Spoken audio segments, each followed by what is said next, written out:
Good morning and thank you for joining me on the Path to Liberty. It's Monday, August 24th, 2020, and today I'm talking about the unconstitutional FDA. We're seeing a growing movement in recent years in the states to chip away at their unconstitutional regulations. And on this episode, I'm going to do an overview of a status update, talking about raw milk, the Right to Try Act, CBD, and even maybe if I've got some time, I've got it in my notes here to cover it a little bit, even a little bit of meat. It's not necessarily a breakfast recipe plan, but I hope you guys are going to enjoy the information in this episode. First of all, my name is Michael Bolden. We broadcast live every Monday, Wednesday, and Friday at 9:30 a.m. Pacific time from here in my home office and studio in downtown Los Angeles for the 10th Amendment Center. Our show homepage is 10thamendmentcenter.com/path to liberty. All spelled out, 10thamendmentcenter.com/path to liberty. I got a refresh on that page just last week, and as you scroll through it, it's a lot easier to find all the different platforms we're on, both video and audio-only podcast. And then when you scroll down, we've got some category sections. So if you just want to see an episode or listen to an episode about the 10th Amendment or the police state or surveillance, right to keep and bear arms, the Federal Reserve, things like that, we'll be adding to that over time to make it easier for you to find content based on specific topics. We also have all the different episodes, all the show notes. In each episode, I've got links to stuff that you'll want to look at, to read, watch, listen, and learn more. You can also find our membership program there where you can get behind us with your financial support for as little as $2 a month. And we make it go a long, long way. Again, that's 10thamendmentcenter.com/path to liberty. A quick hello to everyone out in the live chat. From my understanding, Restream is having some issues with the Facebook live chat, so I don't know if it's going to be coming up in my app here. We'll see. Anyways, I will check out all the comments a little bit later today. Either way, I do read them all. I don't get a chance to reply to every one of them, but the feedback is amazing. Positive, negative, all of it. I get a lot of great ideas for future episodes. So quick hello, Patricia Dance, Irwin, Tim Martin, Pro-Life, Pro-Liberty, Heather Rossi, MRGF 78, retired senior chief down in Florida, Melody Skaman, Andrew Green out in Missouri, good to see you, Charlotte, Tyler B, Jeremy Anderson, Rivco Fireman, Charlie Dennis, Sherry Dennison. I apologize for that. My vision's getting bad. I'm really supposed to have progressive glasses, but I've been resisting that. One of these days, I'm going to convert. Anyways, thank you all for being here. I couldn't be more grateful for you spending some of your time with me today. I hope you had a good weekend and your Monday is off to a good start. Let's get to this status report about states, individuals, localities is really what we're talking about. Action on a state and local level to undermine and eventually advance liberty, undermine the FDA and advance liberty, whether the federal agency wants us to or not. And to start with that, I think to set the stage, I want to start with an important quote from Thomas Jefferson that I've cited on this show a number of times. This was in a 1790 letter, January 27th, 1790, to his friend, the Reverend Charles Clay. He says, "You are too well informed a politician, too good a judge of men not to know that the ground of liberty is to be gained by inches, that we must be contented to secure what we can get from time to time," and here's the kicker, "and eternally press forward for what is yet to get." And Jefferson used the same type of language when he sent a copy of the Kentucky resolutions passed November of 1798. On November 17th, he sent a copy of them with a letter to his friend James Madison, urging passage of similar resolutions in Virginia that Madison obviously was already working on. But he was basically saying, look, we have to hold to the ultimate principles, but let's use this as a step forward, a foundation for the future. And he's saying the same type of thing almost a decade earlier, 1790. This is a mindset recognizing that you can't go from point A, from tyranny to liberty in one single step. And a lot of people want to sell you that kind of garbage, and it really is snake oil, and those efforts always go nowhere. And we know that because we live under the largest government in the history of the world. Like, it's obscene how big the government is. Anyways, he goes on. He says, "It takes time to persuade men to do even what is for their own good. We've been propagandized our entire lives, far more now probably than at that time. The government-run school system has certainly made things more difficult as well. So I wanted to start with that as a foundation. We're talking about gaining liberty by inches, but recognizing we still have a long, long way to go, whether it's in our lifetime or not. And the first issue I want to cover, well, let's just do a quick intro to what we're talking about here. This is from a status report article that we published by Mike Meharry over the weekend, and he put it this way. The FDA has grown increasingly aggressive in enforcing food and drug laws. It not only asserts the power to regulate interstate commerce, it often asserts the authority to regulate these products within state lines, intrastate commerce. Now, we know that the Commerce Clause, and I've talked about it many times, the word commerce means trade. The Constitution, in there's power delegated to Congress to make regulations of that trade across state lines. Not things that are wholly within the state, but they've redefined the word commerce to mean all kinds of things, any gainful activity, human interaction, whatever. So any type of thing to them means interstate commerce. But if you don't actually play along with that, you can actually see some change happening. And Mike points out that the FDA faces the same problem as every other federal agency. It does not have the personnel or resources to enforce all of its regulatory edicts without state and local support. This is what James Madison told us in Federalist 46. Mind you, when he wrote that arguing for ratification of the Constitution in New York in 1788, he was basically recognizing that without the states and localities participating in the enforcement of federal acts at a time when the federal government was going to be so tiny in comparison to what we live under today. Even at that point, he said it would create an environment which the federal government would hardly be willing to encounter. Those are his words, not mine. Going further, Mike says, by refusing to cooperate with FDA rules and regulations, and mind you, this is basically following James Madison's advice, he says, and passing laws that encourage the growth of markets in federally prohibited items, state and local action can nullify onerous FDA mandates in practice and effect. Sometimes we're looking for loopholes. Sometimes we're looking for just a crack, a foot in the door. And we build on those foundations for more. So let's start out with raw milk. In 1987, the federal government implemented 21 CFR 1240.61a, providing that, quote, no person shall cause to be delivered into interstate commerce. Now, keep in mind, the way they define interstate commerce is really broadly. It couldn't be more broad. And there are many that push for a definition of interstate commerce, meaning all human interaction. So if you happen to hand a jug of raw milk to somebody else and it ends up being a transaction, then someone might want to say that that is interstate commerce or affecting interstate commerce in other milk, and therefore making it less likely that someone will buy some pasteurized milk. So the federal government will at some point, I believe, try to take control of this. This is what they did with cannabis, for example. So no person shall cause to be delivered into interstate commerce or shall sell, otherwise distribute, or hold for sale or other distribution after shipment in interstate commerce any milk or milk product in final package form for direct human consumption unless the product has been pasteurized. It's so broad you could drive a truck through it. Well, when it comes to the feds, probably a tank or an MRAP.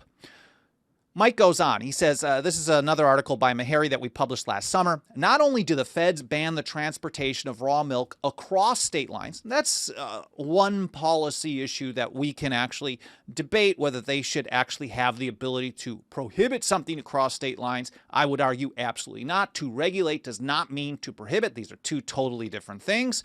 But let's say we hand that to them. The problem is when you hand them one thing, the nature of power is that power always grows. Whether it was St. George Tucker or Lord Acton or Samuel Adams or George Mason or James Madison or any of the other people of that time, we were told over and over and over that the essence of government is power, and power is always liable to abuse in human hands, and it's always going to grow. So they not only take this power to ban things across state lines, they also claim the authority to ban unpasteurized milk and milk products within the borders of a state. If you produce it yourself, You never buy or sell it. It never crosses state lines. This may sound familiar to those of you who've listened to the show before because I talk about the same phrases when it comes to cannabis. And the federal government, from the 2005 Gonzalez versus Raich case, building on the 1942 Wickard versus Filburn case, the 2005 case was the opinion was written by Scalia for the majority, taking the position that they could actually prohibit a product that never crossed state lines, was grown in your own backyard, consumed in your own home, never bought or sold. Clarence Thomas, love him or hate him, he had a very good point there. He basically said if they can do this, their commerce power is unlimited. And this is what this is a quote. It is within HHS's authority to institute an intrastate ban on unpasteurized milk as well. That was what the FDA said in response to a farm-to-consumer legal defense fund lawsuit against the agency over the interstate ban. So they're actually had sued them some years ago over the ban for interstate commerce, crossing state lines. And their response wasn't just to actually deal with that, but to expand their position and say, well, we can do that, but we can also ban it within the state. They just haven't yet. Now, Mike points out that when states allow the sale of raw milk within their borders, it takes an important step towards nullifying this federal prohibition scheme in practice. As we've seen, he writes, with marijuana and industrial hemp, an intrastate ban becomes ineffective when states, and mind you, it's not just the state saying we're ignoring it, it really is up to human action when individuals, when local communities, when businesses actually follow the state law rather than the federal law and ignore that ban. That's really when it comes out in practice. He says when they ignore it and pass laws encouraging the prohibited activity anyways, the federal government lacks the enforcement power. We've known this all along. So what's going on in the states as far as raw milk? In 2019, Mike writes, so last year, Vermont expanded raw milk sales in the state. They previously only allowed sales direct to consumer on a farm. So if you had a farm, you were producing raw milk, people could come to that farm. That might work well in a place like Vermont. It wouldn't probably work too well in large cities, for example, but you could sell directly to the consumer on the farm where the milk was produced. Certain producers could deliver to farmers markets, but they've expanded that. And under the new law, farmers who sell more than 87.5 gallons to 350 gallons, it's weird. It's really irritating. You just have to chip away. You have to it's frustrating to me to be like, okay, well, why didn't they just make it any amount? But any amount would have meant that the law wouldn't have passed and we'd still be at point A. So taking these small steps like Jefferson advised, even though sometimes very frustrating and very irritating because you recognize the problem with it. I know I do when I see it. But you can build that foundation, and when people learn that the world doesn't end because people consume unpasteurized milk, or they have it as their own choice of whether they want to or not, and take responsibility for their own health, then that's a different story. Everyone else seems to want to have a collective view of health, the statist, that the government is going to make decisions for what's good for you and what's bad for you. Well, we're going to learn what's good and bad for us by ingesting stuff. I mean, isn't that how human history is? I mean, well, going on. People who do that amount, it's a small volume, can sell and deliver unpasteurized milk directly to the consumer off the farm and at farmers markets. So previously, they weren't able to do it. Now they can. Now, Utah also expanded their raw milk sales law in 2020, just earlier this year. The new law also permits holders to sell raw milk cream and butter. The former law only allowed the sale of pure raw milk, even by those holding a permit. So they added some products to it. Currently, Mike writes, 13 states allow raw milk in sales in retail stores. Like here in California, I can literally walk straight down the street on the same street I live on, stop at a market. Now, it's not the large chains or anything like that because they're afraid of the interstate commerce. So like even if they produced it and they got a local product, like if you go to a local organic grocery store that has locations in multiple states, a lot of times you'll see these signs that say locally produced. Well, they don't do that with raw milk in those chains because they're concerned about, and this is just my belief, I haven't asked their legal team, but it seems pretty obvious to me that they're very concerned about the feds hitting them with interstate commerce claims because they're actually engaged in interstate commerce in a lot of their products. So 13 states. Here I have a local market, easy peasy. And there's actually some that are, there's one, Sprouts, for example, Sprouts Farmers Market, which is actually throughout a number of different states here in the West Coast, Southwest, Arizona, and elsewhere. They sell raw milk products, and they're not concerned about the interstate commerce issue, or maybe they are, and they're just saying, let's do it anyways. So 13 states allow raw milk sales in retail stores, and 17 states allow sales only on the farm where the milk was produced.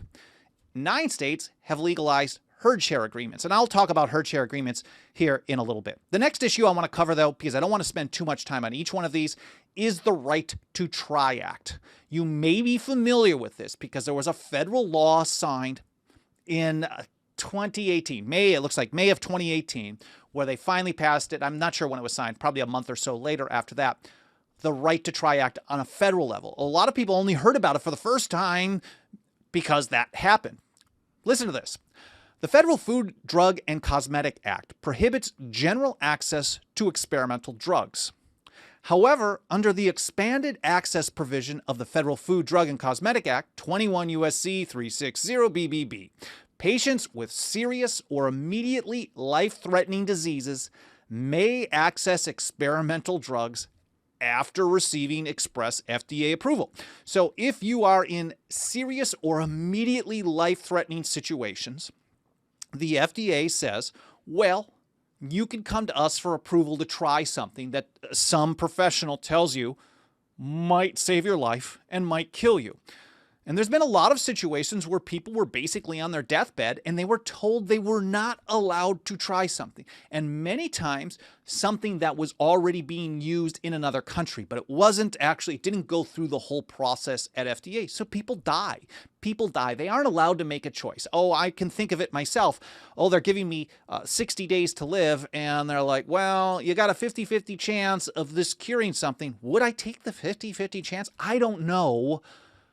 But it certainly isn't up to me to tell somebody else when the issue is between them and their doctor.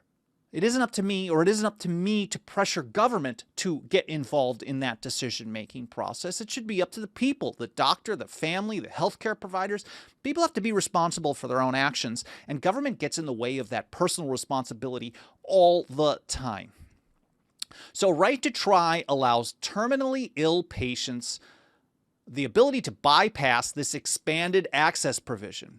So they're just saying, you know, if it's gone part of the way through the process, you don't have to wait for FDA approval, and then they obtain experimental drugs from manufacturers without first FDA approval. Now, it might seem, Mike Meharry wrote, this might seem like a great victory that Congress passed this thing in 2018. But Congress, he writes, was pretty late to the party. 40 states have already approved Right to Try legislation at that point in time. I think it's 42 now. And pressure bubbling up from the state level drove Congress to act. We see the same thing again happening with cannabis. There are more and more calls to legalize or at least decriminalize or reschedule it on a federal level. But that wouldn't have happened had California back in 1996 not passed the Compassionate Use Act, which then Prop 215, which led to another state, another state, another state. We're over 30 states now define Washington, D.C. And I pointed out back in a video back in 2015, I basically said it's only a matter of time before the feds decide to do something to legalize just to save face, so it doesn't look like they're still trying to prosecute people where the thing is legal in every state. Eventually, it's going to get to that point. And I think it's getting closer where there's enough states and enough pressure on the federal level where sooner or later it's going to happen. And I think the same type of thing happened already when it came to the Right to Try Act. You had 40 states doing this. You had examples in Texas where 70, 80 people were under FDA approval to get experimental treatment. They were showing improvement. The FDA told the doctor, you got to stop treating them. We're not reauthorizing this. Then Texas passed their Right to Try Act. He continued, and a large majority of those people actually lived. I'm not sure of the updates at this point, but the FDA, at least on principle, was willing to say, even though you're doing this, those people are alive. You have to stop. And that is it's just a horrible, horrible monstrosity. It's an immorality. There is no good person that could allow that to happen. So Mike writes, Colorado started the ball rolling when Governor John Hickenlooper, horrible person, did a good thing, signed the first state-level right to try law in May of 2014. Over the next 4 years, the movement to simply ignore the FDA expanded access program and nullify it in effect swept across the nation. So this was a fast-moving thing. CBD is pretty fast-moving as well, and I'll get to that in a bit. Louisiana. So what we're seeing now is 40 some odd states have done this. Then Congress decided to do basically the same, a pretty restrictive version. So now we're starting to see a handful of states actually go beyond that. They're starting to say, well, Congress has made this the baseline, and we have the same baseline here, and we got away with that baseline before the feds approved it. And I'm not sure if this is the exact thought process, but it sure makes sense to me. Well, now they have a new baseline. Let's push the envelope a little bit. Let's push the boundaries. In Louisiana, they successfully expanded their right to try law. In 2017, the state included robotic technology that assists patients suffering from terminal degenerative muscular diseases with mobility in its right to try statute. So it wasn't, they actually just added more stuff to it, that people weren't allowed to try stuff. The law is specifically meant to allow ALS patients in the state to access iDrive technology that allows them to maneuver a wheelchair using eye movements. It wasn't allowed before. The feds didn't allow this. Louisiana is now pushing it. I'm not sure if it's actually being implemented yet, but it is a foundation to make that happen. Last year, North Carolina also expanded their right to try law. I think they originally passed one in 2015, somewhere around there. And then they expanded it to allow certain patients to access stem cell treatments, not yet given final approval by the FDA. And in June of this year, Mississippi expanded their right to try act. Again, theirs passed, I think, in 2016. They now make patients with traumatic injuries eligible for experimental treatments under the law. So again, the original version was, if you get approval from us, it's a long process to get that approval to try stuff. You have to be basically on your deathbed, and then people would die while waiting. Then it was, the states are going to allow people who are on their deathbed to start doing this. And a trickle of people, a few dozen people, started getting these types of treatments, and people started living rather than dying. Not all. Then the feds went and did it. Now states are starting to ramp it up, take another level. We'll see how this plays out. But Mississippi took it from terminal patients to now traumatic injuries. What could be a trauma? I'm not sure how that is defined in law, but it certainly does not mean terminal. So let's get to the next one, CBD. And another article from Mike Meharry. He does basically all the bill reports. TJ Martinell does a number as well.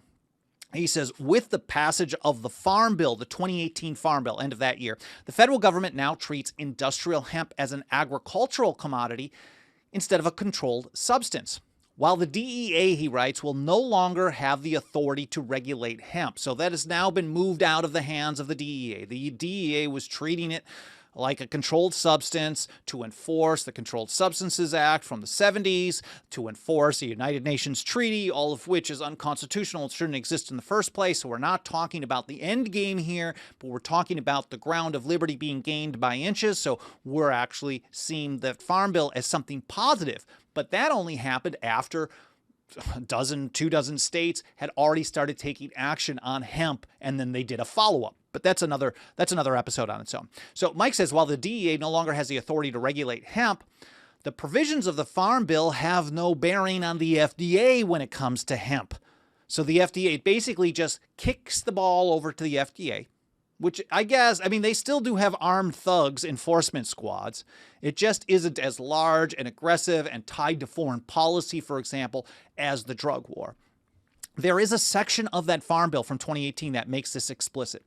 Let me read it. Section 297D, paragraph C1, quote, regulations and guidelines, effects on other law states nothing in this subtitle shall affect or modify the Federal Food, Drug, and Cosmetic Act.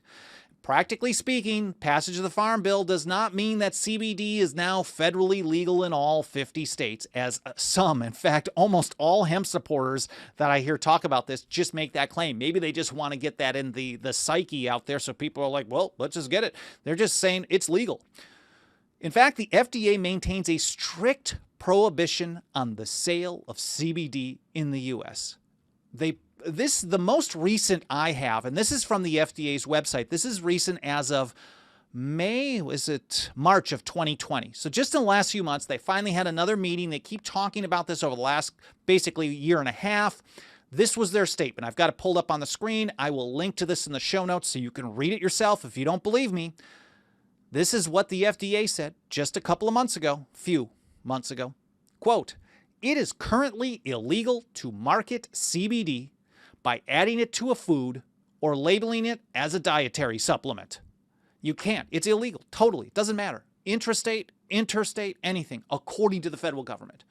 Now, some states, California has been problematic on this, although I can go down the street to my favorite coffee shop and get CBD, hemp-based CBD-infused coffee. I can get CBD foods all over the place, teas, whatever. It's very popular around here, but some parts of California have been very problematic because the state Department of Food, whatever they call it, the state level FDA, basically has in their jurisdiction, in the state code, that says they are required to implement federal FDA rules.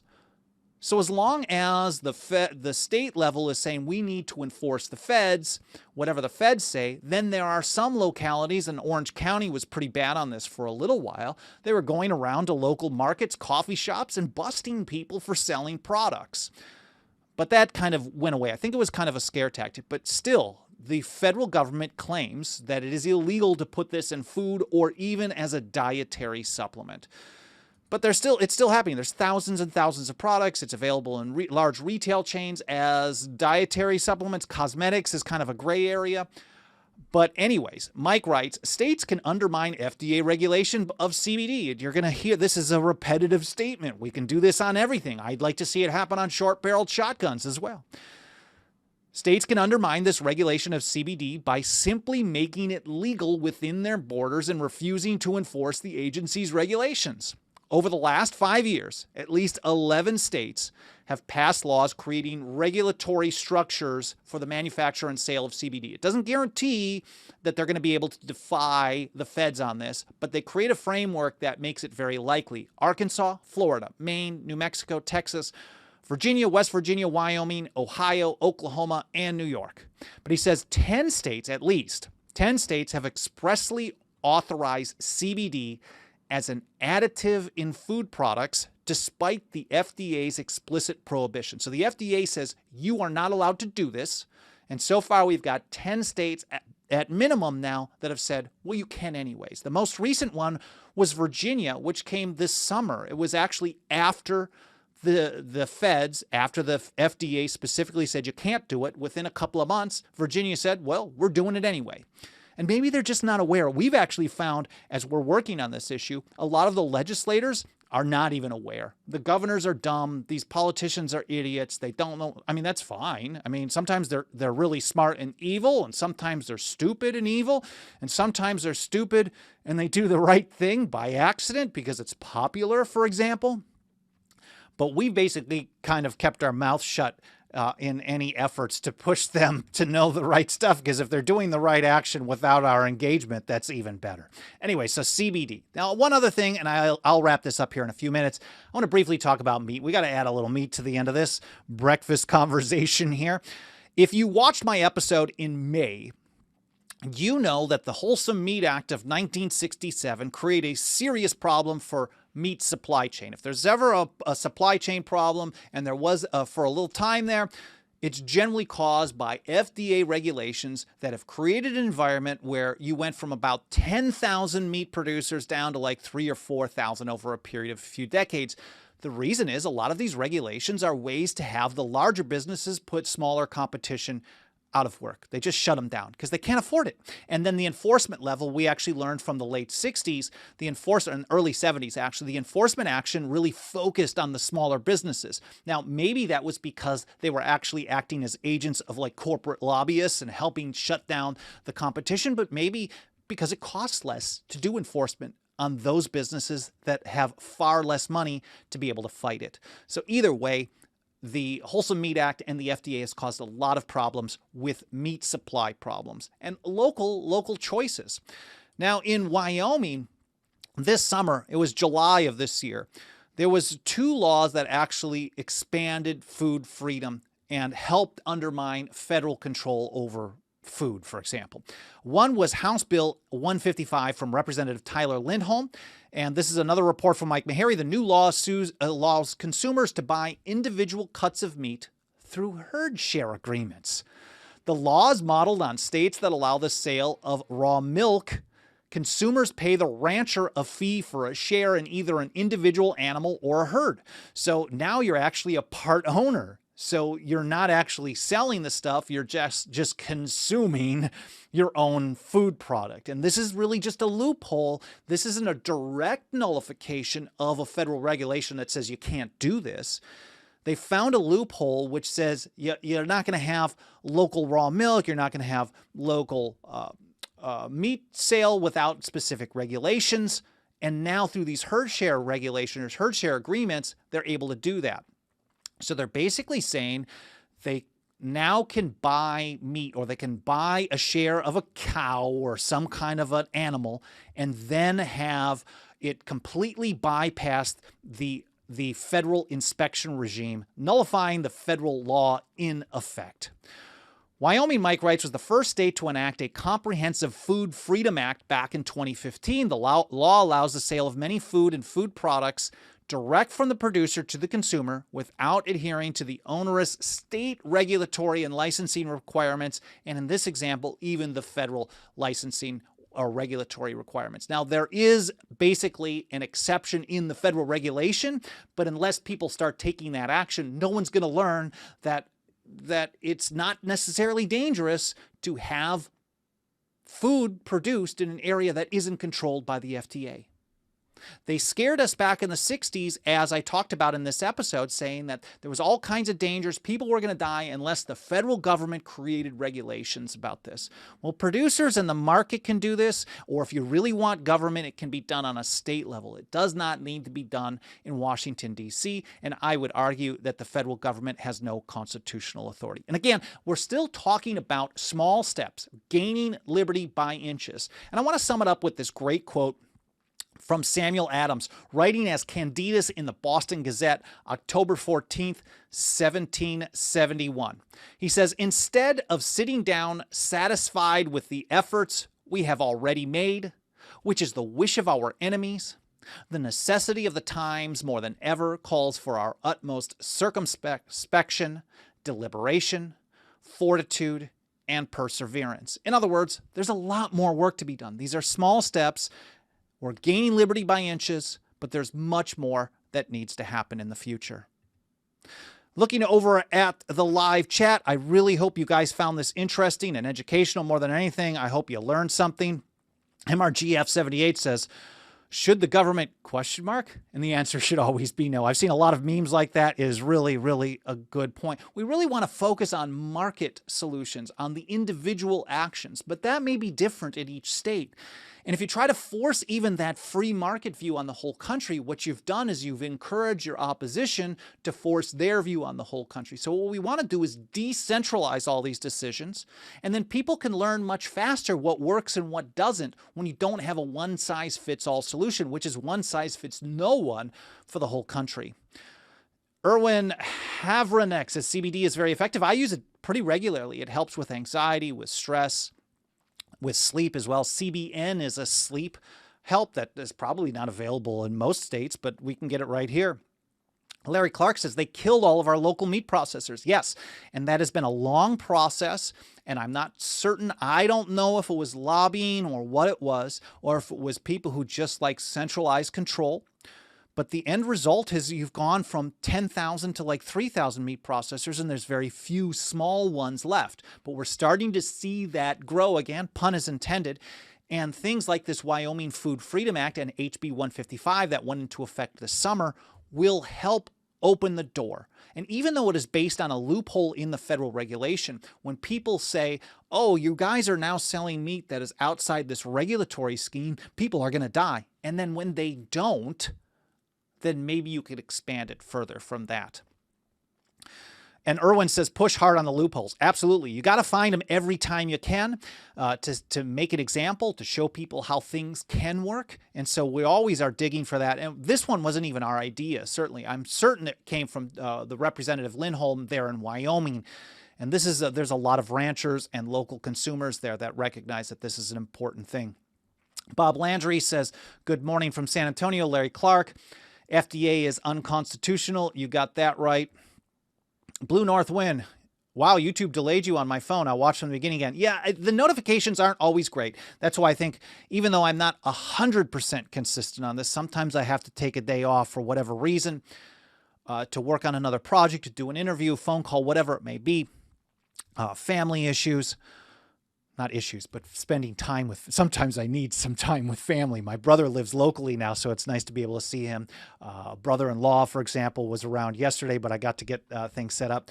But the notifications on a lot of these platforms come late. And that's part of why I do a long introduction, because if it shows up 5 minutes late, you can still make it for the show. So whether you watch live or in the archives, and I really appreciate you seeing you here again, Blue North, whether you are live or in the archive, I'm so grateful. And make sure if you enjoyed this show, you enjoy the program in general, smash that like button, hit subscribe, bell notifications. Sometimes they are great, sometimes they're not. On iTunes and other podcast platforms, leaving a review is helping us more than almost anything and spreading the word right now. So if you're listening on iTunes, just jump over there and leave a review.